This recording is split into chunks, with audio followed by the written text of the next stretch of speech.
President or Vice President Sara Duterte criticized the Marcos administration for an alleged lack of direction, describing governance as in disarray. Malacanang responded by questioning her credibility as a former Secretary of the Department of Education. This report from Ina Mortel.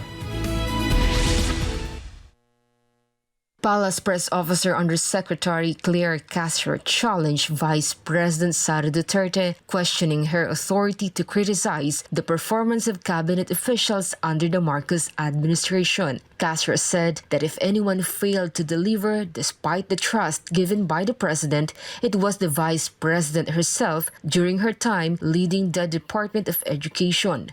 Let us look who's talking. Mukhang tumama naman po siya dahil naitalaga siya ng Pangulo, pinagtiwalaan siya ng Pangulo, pero sa bandang huli, aamin pala ang Vice Presidente na siya ay walang kaalam-alam sa pagiging DepEd Secretary.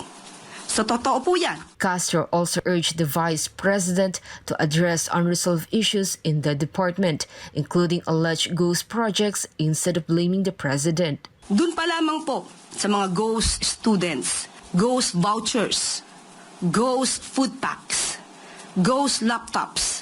Lahat ng multong ito ng Vice Presidente, nung siya ay DepEd Secretary, huwag niyang ipahid kay Pangulo. The palace statements came in response to VP Sara's earlier remarks in which she expressed disappointment with Malacanang's leadership system. The Vice President said governance is in disarray due to the lack of clear vision and oversight, forcing departments like the DepEd to rely on their own strategies to serve the public. Kaya nakikita nyo na parang kalat yung governance ngayon kasi ganun din yung ibang departments. Buti sana kung magaling lahat ng secretaries. Alam niya kaagad na, okay, sige, kailangan natin ng vision.